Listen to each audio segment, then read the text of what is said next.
Good evening, everyone. My name is Ed Hadigian.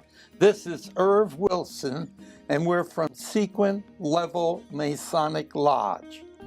Today is July 22nd, 2016, and we're at the Connecticut Community Television Station under the auspices of Technical Vice President Scott Allo. I'd like to thank you for viewing in, and I'd like to thank you, Irv, for coming in for an interview. My pleasure. I might mention that Sequin Lodge was instituted in 1948, and in 2004, Level Lodge 139 merged with Sequin Lodge. So today we are called Sequin-Level Lodge. But Irv and I were raised as Masons, well, way back in Newington, Connecticut, and we are affiliated, of course, with Sequin-Level Lodge. I want to ask you, Irv, how are you feeling today? Very well, Ed. And how old are you right now? 91. 91 years old, and my goodness, you look great, you sound great, and you are one heck of a guy. You're always involved with Masonry. Try to be. And we're very appreciative of it. Irv is not only a 50-year member of our lodge, our Masonic Lodge, he is a holder of the Pierpont Medal in Bronze, a very prestigious medal. You also are a holder of that. Yes. I want to ask you, when were you master of Sequin Lodge? I was Master Eddie of Sequin Lodge in 1969, and right now I am the oldest living worshipful master of Sequin Lodge, and I am the oldest living worshipful master of Level Lodge. Wow. We are a breed that's slowly extinguishing ourselves, but hopefully we'll be on this earth for many more years. Darn right. And I know that you had some very good Masons that preceded you and some that followed you. Can you remember some of their names? When I joined Eddie, the original owners, the original members of Sequin Lodge were still very active. The first three officers were Martin Johnson, who was the first worshipful master, and then there was Doc Morgan? No, I don't think it was Doc Morgan.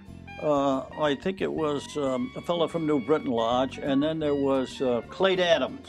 Okay. And they, together with several other members from Willis Lodge in West Hartford, got together in 1948 and formed Sequin Lodge. Now, Sequin Lodge was the first lodge, or one of the first lodges that was formed after World War II. After World War II, there was a great redundant interest in Masonry, and Sequin Lodge was one of those lodges which raised up after World War II. And it was a very active lodge. It was an extremely active lodge, Eddie. They sponsored the Demolay, the Rainbow Girls, and the women's organization, the Order of the Eastern Star. Right. And they were very active in Newington fundraising. But Eddie, back then, we were known as the Quiet Lodge. We did not participate in outside activities the way we do now. Mm-hmm. Unfortunately, today we are more community active, and we're getting a lot of younger people involved, which is good. We're starting to have a resurgency in Masonry all over Connecticut. I might add that last night we had a entered apprentice degree with 5 candidates, and we have 5 more candidates. So Masonry is starting to surge back in prominence. Yes, Eddie, that's true. You have 10 people starting to go through masonry now. And when I was master in 1969, I think we only had something like 6 brothers raised. So it's starting to pick up, and that's wonderful. When you think, and I know you're a World War II veteran, and I'd like you to show your hat. Yes, I was. I served from 1943 to 1945 in the. Could you show that to the camera? Oh, in the Army Air Corps. Yeah, you flew bombers. I served on the B-29s, which was one of the largest bombers that the Air Corps had at the time. And matter of fact, Eddie, just 3 years ago, the only flying B-29 in existence now came to Bradley Field, and I was able to take a flight ride in it. Very interesting. I remember you saying something about it. That was pretty costly. Yes, it was almost $1,000, and when I got out of the service, I vowed I would never get into one of those airplanes again. But, you know, time changes your mind. And nostalgia. And you get nostalgic. Yeah. And wonderful flight. I've had a good life, Eddie, and masonry has been one good part of it. Absolutely. Were there a lot of Masons in your unit? Oh, no, Eddie. I was in, you mean in the service? Yes. I never knew, because at age 18, I couldn't join. Oh, that's right. And I was discharged just before I was 21. So I didn't know much about masonry then, although I did know about demolay. And that was very active. But I grew up in the south end of Hartford, and there was 3 lodges in Hartford then, but I didn't get involved in it. But but there were overseas Masonic lodges where members who served overseas formed their own lodge, and they called them overseas lodges. Yeah, because if you're a Mason, you can attend any lodge in the world. That's amazing. Yes, providing you can prove you're a Mason. Absolutely. Yeah. Wonderful fraternity, Eddie. Yeah, and it's because of people like you that make it so. Thank you, Eddie, and you. But it's a rewarding experience to be part of this organization. And there's many other good organizations in the United States. There's no doubt about it. In the world, yes. Yeah. Well, I do remember I was your secretary. You were my secretary, Eddie, and you were one of the reasons we had a successful year. Well, the secretary is the backbone of the lodge, as you know. The worshipful master gets elected every year, so we have a 1-year term. But the secretary stays on and on and on. And good secretaries like you not only keep minutes, but keep the master apprised of what should be done. And you served as master for twice in. So you've done more than your fair share of masonry. I'd like you to go back, and of course, hindsight and the present line of officers. Do you see differences from back then to the present? Yes, Eddie, and I don't know whether this is a good or a bad situation, unfortunate situation. When I joined and went through the chairs to become a master, the stress was on good ritual work. Right. And we had excellent men who became excellent ritualists. As time went on, the ritual didn't have as high a precedent. It had, as we went on, Eddie, the precedent started to go to community stuff, which I think is good.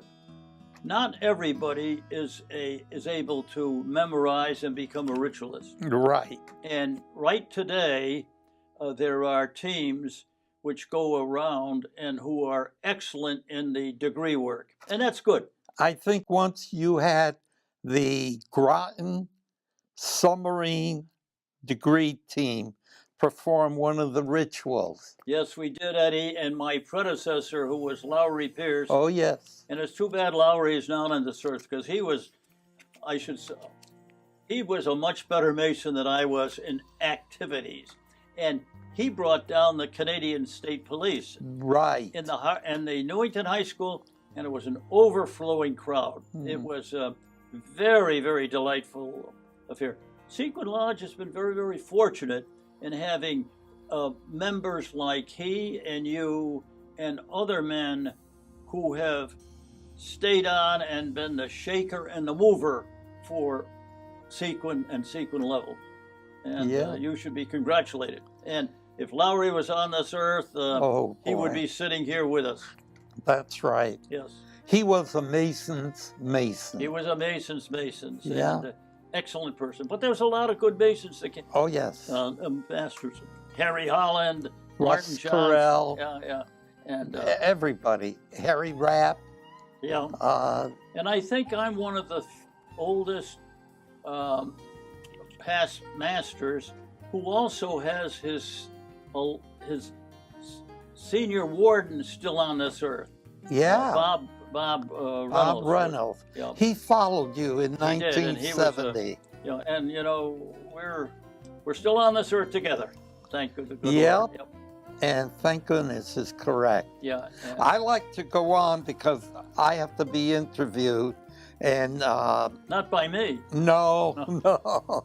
Jamie Bernier could not make it tonight. Oh. And he is the person in control of this whole project. Well, it's unfortunate. And Eddie, I'm sorry I had to take a couple of the times where I couldn't make it, but I'm glad I'm here today. Oh, yes. So you go ahead with that more questions. Thank you. And if you have anything that you want to say regarding my participation, well, you know what I think, Eddie. You made me the merciful master that I was, and we had a great year. It's reciprocatory. Yeah, it is.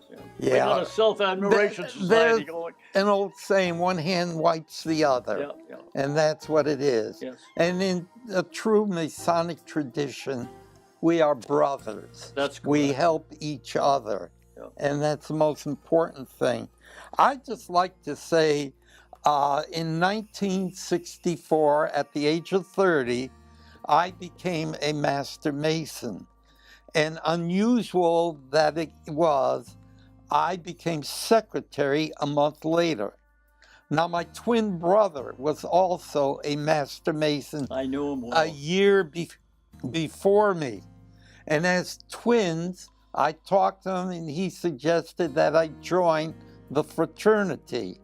Little did I know that in 1986, Al, who had a lodge in Willimantic, was chosen as master of his lodge in 1986.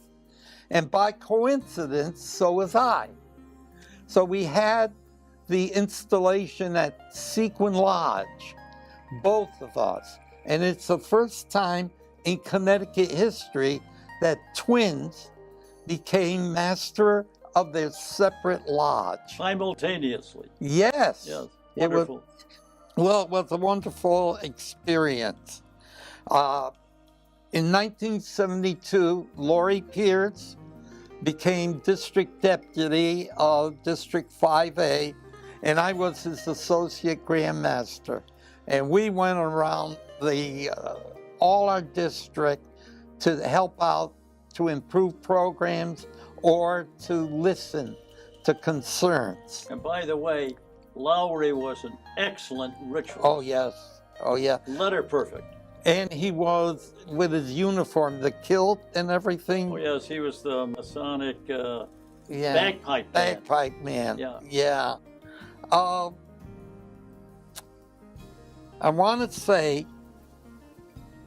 that I like to stress what in our lodge is very important to us, and you alluded to it, community service. We have what's called an outreach program, and I'm going to talk about 3 of them. One is the CHIP program, the Connecticut Identification Program, where we take young children We videotape them, vocal, DNA, a slide with their picture, and we give it to the parents free of charge. The way we raise money is and many years ago we had a golf tournament, and past master Jim Bailey was in charge of that. And over a decade, get this, he raised about $100,000 that not only went to the CHIP program, but other charities. Very, very hard-working person and a difficult event. And he was rewarded with a Pierpont Medal. Right. Absolutely. Right. We also have a scholarship fund. You're the past master Bob Reynolds. No, it was the past master Russ Carell that started. No, you're right. Yes. Bob Reynolds. Okay. And now, from 70 to the present, we're almost at 50 years of giving. Yep. And we give, without affiliation to the lodge, we give $500, sometimes one, sometimes two scholarship. And we raise money in this manner. But Eddie, one of the things that you neglected to say was that you were in charge of the scholarship for many, many times. Oh, yeah. And yeah. being a teacher in the Newington school system, you were the one that awarded the scholarships in June. And from what I understand, when you stood up and awarded the scholarships, you got the biggest ovation of everybody. Not that those students knew you as a Mason, but they knew you as a teacher who was interested in their educational. And Eddie, you should be very proud of that. I am. And we're talking about money raised. I'm in charge of one of these that shows an apron that people buy. Yeah. And the money, all the profit goes to the scholarship fund. We have a jacket. And you can include your name. Yes. For $3 more. Yes. And the last thing are the shirts that we have here. That was Worshipful Brother Bailey's. He started that with a golf.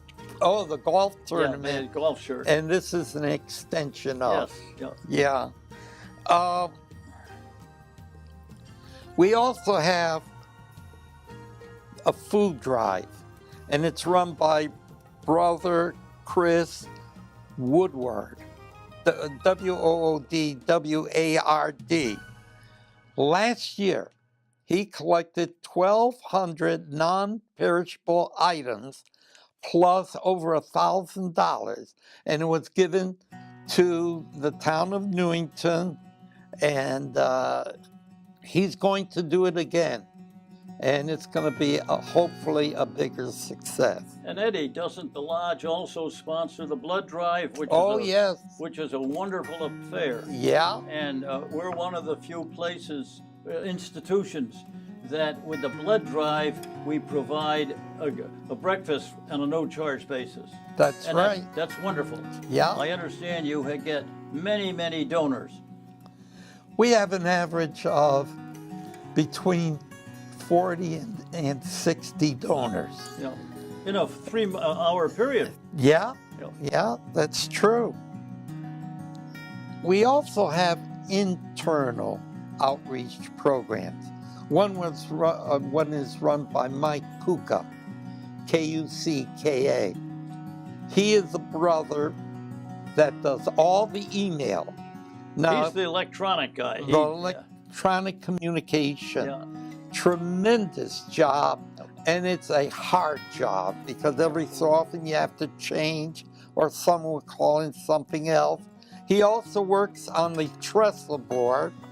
This is our trestle board, and it gives all the things that are happening for a 2-month period. And he and I work on this. So all in all, we are a busy lodge. Very active right lodge. And we're a young lodge. Yes, except for you and I. Well, we're mature. We're mature. All right, See, that's you, about it. you don't say You're old. very kind. Yes, yes. And that's about it. And I'm asking Scott, I don't know if you can get this in focus, but this is a picture of our lodge room. And I think that will end it. Well, I think one of the things we should say, Eddie, is that we built the temple shortly after we were instituted, and we have been able to maintain it in a very acceptable manner, and it's available for use for other institutions or organizations. And we certainly built it right in the center of Newington, so we are a community center of Newington Right. identity, which is good. At the beginning, we were in Town Hall, third floor. That's right. And in 1955, I believe we started building. And I know Bob Reynolds did steel work, as did so many other people. A lot of the members back then worked on the temple physically, the construction of it. You know. Yeah, Yeah. which helped out. It's been a great institution, and it's continually growing, and that's great. And you're what, the 55th year as a Mason? 56 or 7, yeah. Wow. I'm almost going to be 50 years Mason as a past master. Yeah. Which, if I make it, and I hope I do. I have been a Mason for, well, 64, 51 or 52 years. Good organization. Thank you for having me, Eddie. My pleasure.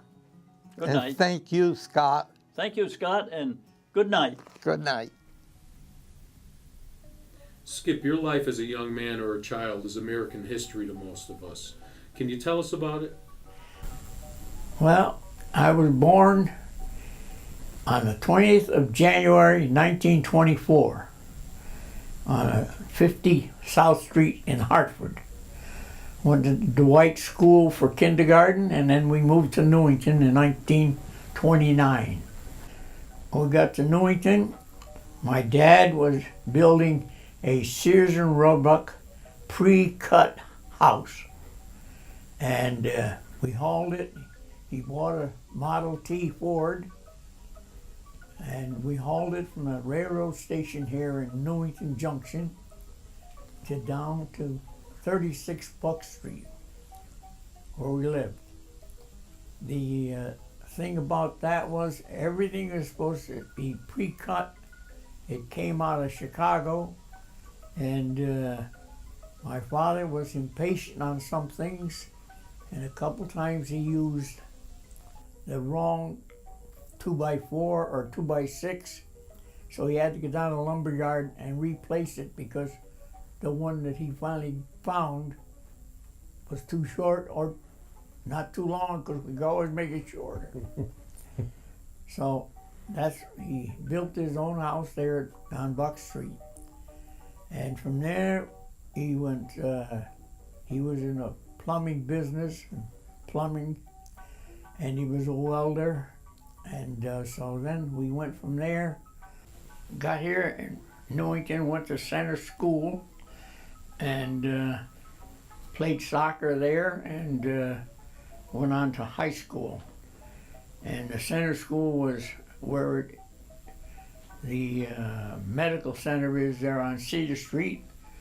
And then I went across the street on diagonals and went to the junior high school, as they called it, which had grades through 9th grade, from 6 to 9. And from there, the people that went to school, the students, would get on a trolley car and go to New Britain. They used to give them tickets. The school would give them a ticket every week. They'd get their tickets, and they'd get it on the trolley car and go to New Britain High School. And then in 1938, that was the first graduating class in a Newington High School. So that was that part. And it was a very small school right there in the center of town. I was fortunate enough I got to be a supernumerary on the police force at that time. And we had 3 commissioners that were police commissioners, because that took over from the town selectman, took one of his duties away. And we had the chief was Bill Holleran was the chief. And then we had what they called constables. But now, when we took over and organized the police department, we called it Newington Police, and they had the constables that were constables in town. I think we had 7 or 8 of them, I don't know how many. And there was Chapman and Whitney and Kurtz and Jack Walsh and Bud Callahan, who probably you made contact with. And so they had them guys were constables, and they got to be policemen. And then we got this new cruiser, and I think it was 1947. And we used to hang around in the diner in the center of town. And for fun, one day we took and got into the cruiser when they were in there kibitzing in the diner having their coffee. We rigged their thing up with a bomb on it. And then we got the guys, and one of them watched, and he came whistling down from Cedar Street, went across Main Street to the stop sign that was there, and the cops are out front. They see it, they get in, they can't get they get the car started. A bomb goes off and it's full of smoke, and they never did find out who did it. And I don't know who did it either, but we had one in there, and that was one of the highlights. And but them cops, they were pretty good Joes. And then after that, I got to be a supernumerary, and I had the pleasure of standing up there in the middle of the Berlin Turnpike at night. We had the drive-in theaters. We had to get the cars into the theater and out of the theater. We had to get out and with a lollipop stick. That was a light. We called them lollipops. And stop that fast-moving traffic so that the cars could get in and get out of the theater in a regular form. So Were you in Newington during the Depression, Skip? I was in Newington from 1929. I was 5 years old. Mm-hmm. And then I was in Newington all the time. You remember much of the Depression? Because difficult times tend to bring out the best in people. Tell you, on Depression, we had the WPA crew, that's Works Project Administration, and I know that they dug a trench through by hand on Hawley Street in Newington, and they put some 36-inch storm sewer pipe, and they dug that trench by hand. They were down in the trench. They'd shovel from here up to a ledge, and then it went, the guy up on top shoveled it. They took it away in a wheelbarrow because they had to get rid of it. And then that Depression, my father used to go to the town hall there by Thrifty Drug, or in that town hall there. He would get a can of corned beef, and he'd get a loaf or two of bread. And that's what we got. We lived on that. And part of that Depression, I peddled papers, had a paper route, like I said, all over town. And I had a magazine route, and I used to work part-time in a grocery store Now, I was young, but we had to work there. I worked for Mr. Rosenblatt, and his wife was the postmistress. And Keeney Manufacturing, which is on Main Street down there, one of our manufacturing companies, they used to send out almost all of their goods by mail. And they were little ceiling plates, valves for radiators, and plumbing supplies, just like they do now. Mm-hmm. But they used to send them out by mail. So we had to take them. Keeney Manufacturer would bring them to the post office, and I would stamp them with a hand stamp, because there were packages all sizes. And then when a certain time, we took and put them in the wheelbarrow, took them over to the corner, just the other side of where the old firehouse is now. That was the trolley stop. We put the product on the trolley car and sent it to Hartford. And the post office would meet the trolley in Hartford and take the stuff to the post office. Now, that was part of my job, part of growing up and getting money. And also, I was a delivery boy for the special delivery letters. Now, the doctors up in Children's Hospital are always getting them. The people up to Veterans Hospital, I'd take and peddle them up before going to school. I got 9 cents for each letter I delivered. And that was pretty good money That's good. at that time.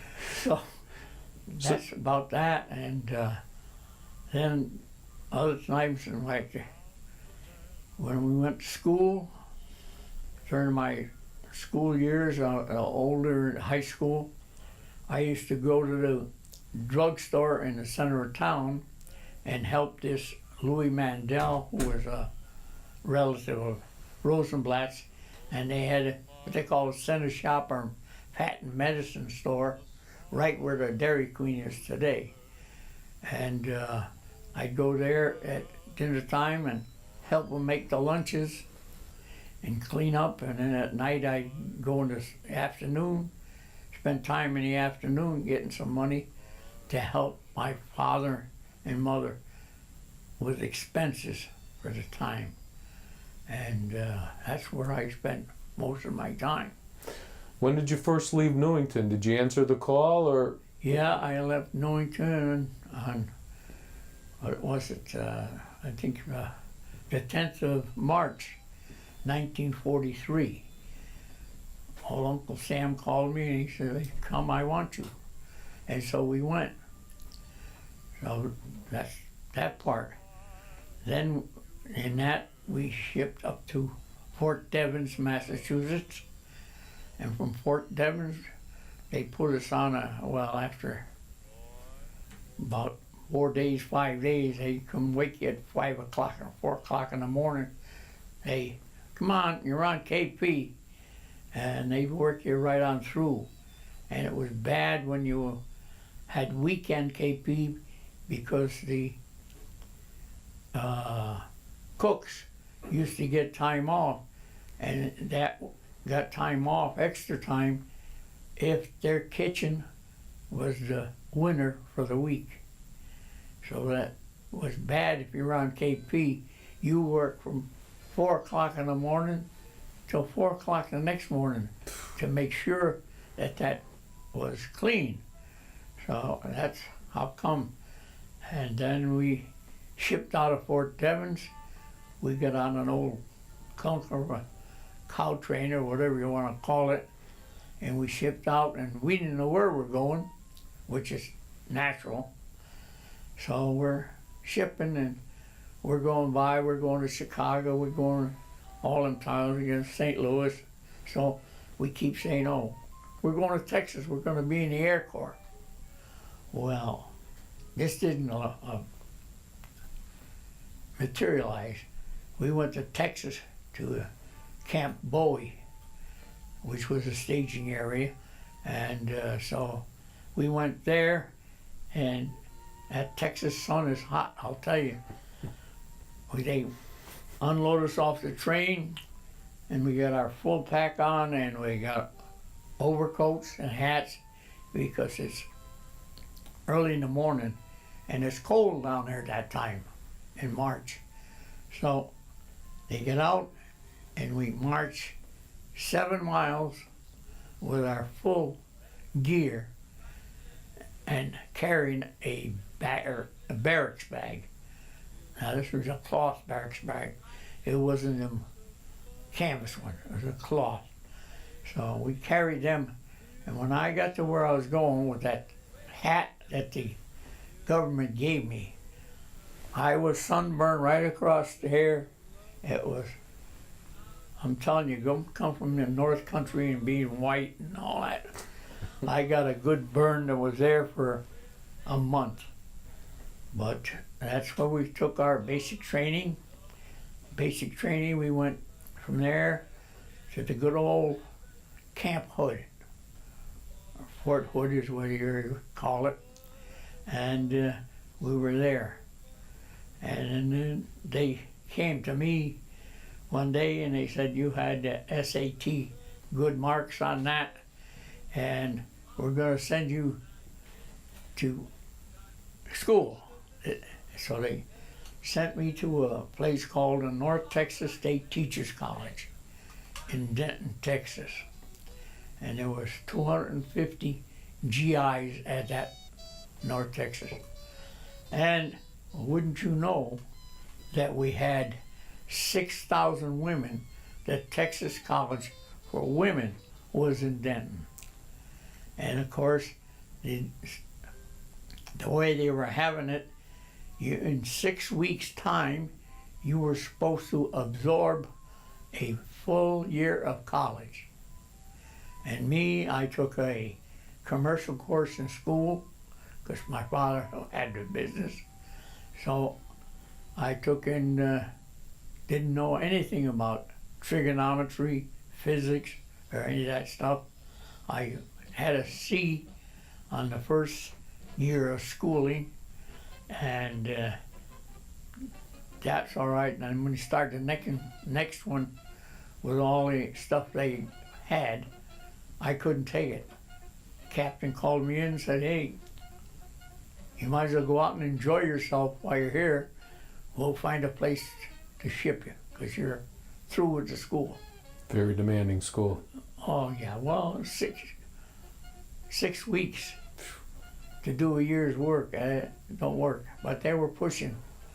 So then I said, well, I want to go back to my outfit. So I eventually got back to my outfit, which had gone from Camp Hood to Columbia, South Carolina, Fort Jackson. Here we're set. I got in there, and while I was there, we changed to the tanks, to an M1. Before that, we had half tracks with 3-inch guns. But then we changed and had to go to maneuvers in Murfreesboro, Tennessee. And we had maneuvers there in the wintertime, cold as hell. And from there, we went back to Fort Jackson. And we waited around there, and then we started stapling and packing stuff up. We cosmolined all the half tracks and all the guns. We're going to send them overseas. Well, we sent them overseas.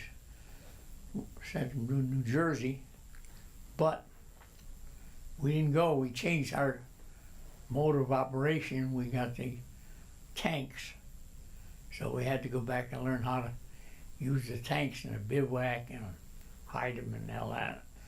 So, and then in December, we got our orders and we went over to Camp Kilmer, which is in New Jersey.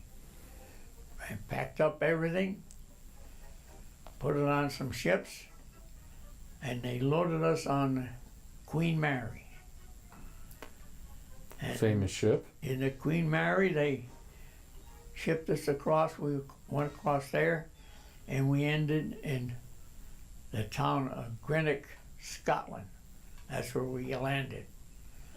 As soon as we got there, we're off and we're walking out and marching with our gear. Next thing you know, all the kids come along. Any gum chum, gunny gum chum. That was all they could say. We went down to the town of Leek, Blackmore, I think it was, a section of town. And we stayed there in Quonset huts till we had equipment. The equipment we originally sent was sunk on the way over. So we didn't have any equipment, we couldn't go.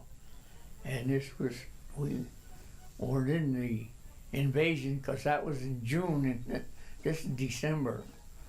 So we were there at that time and went in, and then we went to camp. They named the camps after the cigarettes. It was Camp Chesterfield, Camp Lucky Strike, all of it. Interesting. That's how you went to the camp that was on in La Harpe there. And then we went, of course we had all our equipment. We moved it over there from England. Went down, we went to the town of, what the hell's the name of that?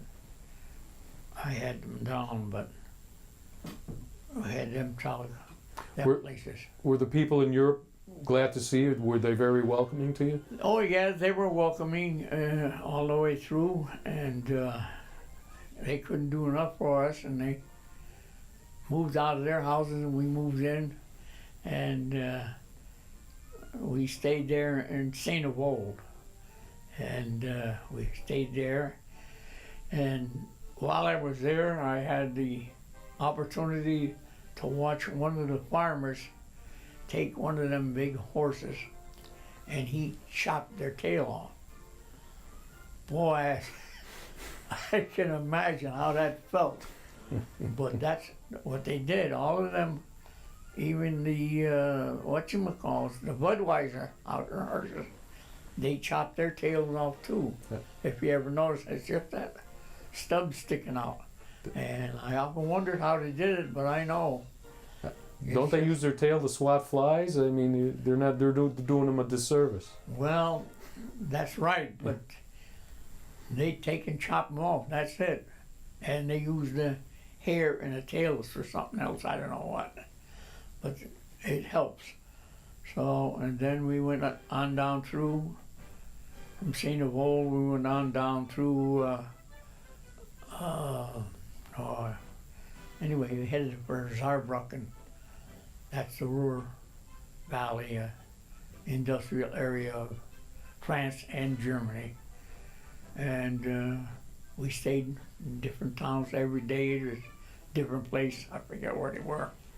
And we get down to Saarbrücken, and we got held up there because of the river. Couldn't get across the river. And so we finally made it so we can get across. And we had them big tanks. They were 33 or 35 ton. So you couldn't go across just one. And while we were there, they called us, and we had to go north to the Battle of the Bulge, the end of it, help clean it up. So in that respect, to go back with all the tanks, it took time. And we finally got there and was all set. So when we come back down and we get across the river, and we crossed the river. When we get across the river, we ran into one of the factories that used to make jelly. And they had tubs of strawberry jelly. So when we went through, we confiscated a little bit of that and went on over to the town of, well, they were more the town of Wiesbaden, and that, and so there we ran into a castle, and when we were in the castle, they had stored a bunch of women's silks, undies and stuff. So this guy for me was with me, my buck sergeant. He said, you know what? We're going to use this for contraband. We filled a barracks bag up each with silk stockings and all that stuff, and threw it in the trailer, and we had it right on through. We went over as far as Munich, and when we got to Munich, my friend and yours, General Patton, stopped giving the tank destroyers any more fuel to go any further, because he wanted the glory for his tanks. There was 2 divisions there, tank destroyer and tanks, and he hated the tank destroyers.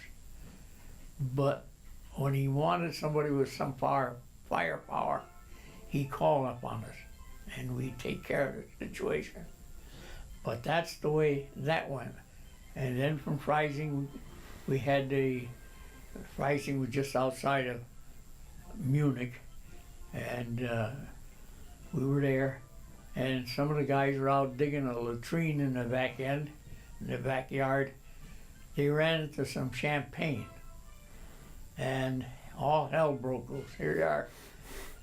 We're down in Munich, guarding one of the factories that was making beer, and they were having beer, and that's it. So we had a champagne party. From there, we moved on up to Nuremberg, in the little town of Fürth, just outside of Nuremberg. And lo and behold, we were security guard then. And so we guarded the tribunal, and we kept and went around town to make sure there was no uprising. We were like police. So that's what we did in Nuremberg. The Nuremberg trials, you were... And we were there well, we weren't there, trials weren't there yet. Oh. They were just bringing different prisoners, and we had to guard them. And we guarded the prisoners with 3 people watch each man, because it was the English and the Russian and the Americans. So we had security duty with them, and everybody was there watching and so on. After that, I got shipped up. They started deployment. The war was over. Started deployment with the things. I went to a little town of Rothenburg, and there, same thing. We were on security duty. We had to watch it because the Russians, needing the war is over, the Russians came along and were trying to grab all of the place cards that the Germans have on the outside of their buildings, and so they were stealing them. So we had that job of watching. They tried to get them at night and steal them. So we had to guard for that. But Rothenburg was a beautiful town. It was a walled city, old city, and there was nothing, none of the bombs hit it. It was off limits for bombing. And it was amazing. It just had a couple of sniper shells that were pot bullets in the walls and stuff. And then, from then, I finally caught up and got a vacation or furlough, what you call it, and they shipped us to the Rivières in France, Nice. And so I had 24 days in Nice, but I was only supposed to have 7. But we had that contraband we bribed the MPs to leave us there and leave us alone, and we gave them stuff for the women. And of course we used that stuff for the women too. So you're guarding a beer factory, right? Yeah. You're getting women's finery. Come on, it wasn't completely that easy, was it? It couldn't have been. it was a lot of fun. And in Nice, France, that's where they first came out with these two-piece bathing suits for the women with the halter, the bottom bikini, and whatnot. It was great on the beach. And them girls could change from their street clothes, these bikinis, and you wouldn't see a thing. We'd sit there watching them with the field glasses, didn't see a thing. They were pretty sharp. So then I came back from there, and I didn't have any stripes anyway. I was T5 and that was a corporal, technical corporal. And so they put me down on private again. And we were back there, and finally I got into the chain of command to go home. And I got home and arrived in the U.S. after we went through Camp Chesterfield. And while I was there, all the film that I had taken, somebody got into my barrack bags while I was out in getting a reorientation, they called it. So established me, go back to civilian life, big deal.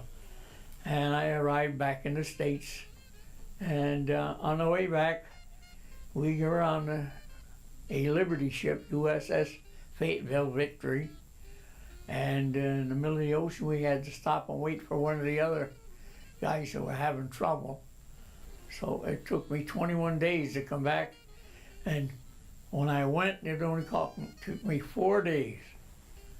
So we were all sick as dogs.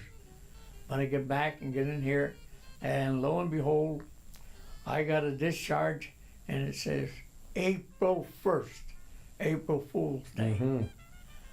So that's when my discharge says. And then I got there, and I come back, and my dad said, well, I got a job, you gotta dig this trench from here to the street line and connect up with that water pipe. And he handed me that banjo, or hand shovel as they call it.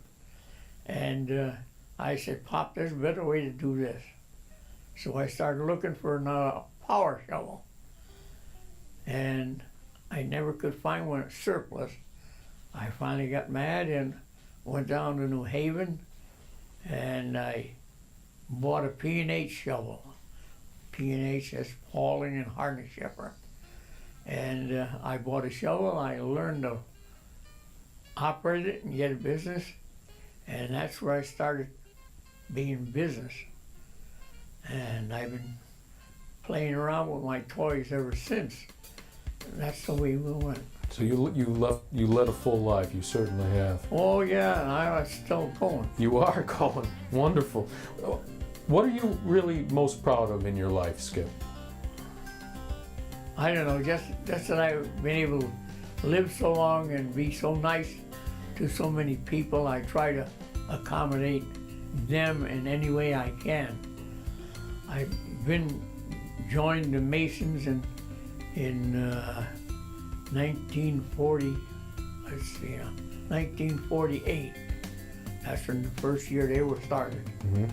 And I've been a Mason ever since. I never held a office, and they made me, did so much for the Masons. We built that building they got there. We connived and scrounged all kinds of stuff. We had a building that was mortgage free, and we got any number of people that were willing to donate and help out. We did pretty nice, and but that was my life, helping everybody and anything that you could. You've always been great to me, and I want to tell you I appreciate that. Yeah, well, that's the way it is. Yeah. You get what you produce, you're all set. So. One final question. Okay. How would you like to be remembered, Skip? Oh, I don't know, just as a good-natured slob. Like the rest of us? Right. I never did like to be dressed up and whatnot. I had my green uniform, they used to call me, don't you ever have anything but green uniform. But to this day, I still have a couple of pair of them uniform pants and shirts that I wear just to feel so I'm there and I don't have to worry about getting them dirty, because you send them in, get them clean, and you get a new one back, or a clean one. Yep. So that's all. I was just a happy-go-lucky guy.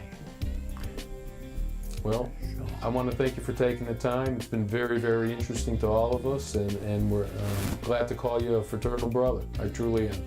here, and Charlie, welcome. I'm happy to be one of you. Well, thank you. I had a lot more, but when I was young and prissy, it was a lot of fun. I bet it was. So, Thanks again, Skip. you're welcome. Anytime you want to know, All right. I can tell you what happened where and when. Perfect.